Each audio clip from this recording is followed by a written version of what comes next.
Hi అండి, welcome back to my YouTube channel. ఈ వీడియోలో ఇప్పుడే అందిన వార్త అండి. ఉచిత హామీలు నిషేధం సుప్రీంకోర్టు సంచలన నిర్ణయం అయితే తీసుకుందండి. సో ఉచిత హామీలపై నిషేధం అయితే విధిస్తూ కోర్టులో అయితే పిల్ దాఖలైంది. సో సుప్రీంకోర్టు ఈ విధంగా సంచలన నిర్ణయం అయితే ఇవ్వడం జరిగింది. సో ఆ వివరాలు ఏంటో ఈ వీడియోలో తెలుసుకోబోతున్నాం. వీడియోని అయితే ఎక్కడే కానీ స్కిప్ చేయకుండా ఎండ్ వరకు చూసినట్లయితే మీకు ఇన్ఫర్మేషన్ అనేది పూర్తిగా అర్థమవుతుంది. దాంతోపాటు వీడియో నచ్చినట్లయితే చాలామంది లైక్ చేయడం మర్చిపోతున్నారని దయచేసి వీడియోని లైక్ చేయండి. ఇంకా ఎవరైనా మన ఛానల్ని సబ్స్క్రైబ్ అవ్వనట్లయితే వెంటనే సబ్స్క్రైబ్ చేసుకుని నేను చేసే లేటెస్ట్ అప్డేట్ న్యూస్ ఎప్పటికప్పుడైతే మీ వరకు రీచ్ అవుతాయి. ఇక ఆలస్యం చేయకుండా వివరాల్లోకి అయితే వెళ్ళిపోదామండి. ఉచితాలను నిషేధించాలి. ప్రభుత్వ డబ్బుతో ఓటర్లకు లంచాలు ఇవ్వడం అనైతికం. సుప్రీంకోర్టులో ప్రజా ప్రయోజన వ్యాజ్యం. ఇది ముఖ్యమైన పిటిషన్ అన్న సిజేఐ అండి.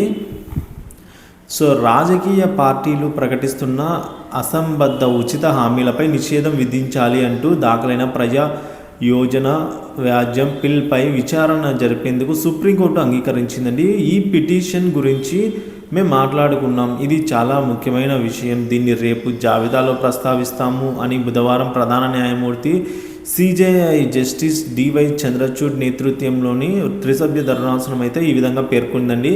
వచ్చే నెల 19వ తేదీన సార్వత్రిక ఎన్నికలు ప్రారంభం కానున్న నేపథ్యంలో ఈ పిల్ను న్యాయస్థానం విచారణకు స్వీకరించడం ప్రాధాన్యత సంతరించుకుందండి.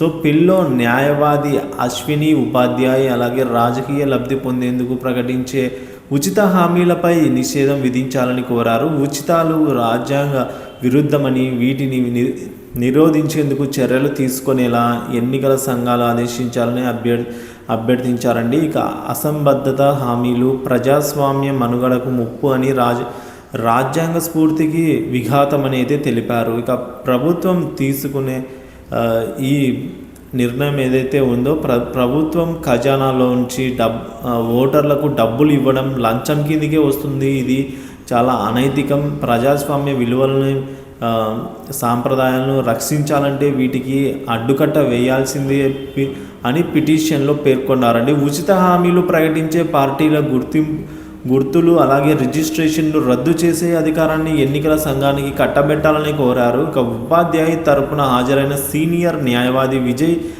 హన్సారియా లోక్సభ ఎన్నికల ముందే ఈ పిల్పై విచారణ జరపాలని అభ్యర్థించారు. ఇందుకు ధర్మాసనం అయితే అంగీకరించిందండి.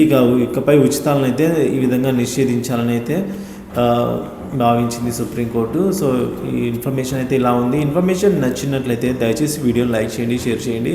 ఇలాంటి మరెన్నో ఇన్ఫర్మేటివ్ వీడియోస్ కోసం మన ఛానల్ని తప్పకుండా సబ్స్క్రైబ్ చేసుకొని ఫాలో అవుతూ ఉండండి. Thank you for watching this video.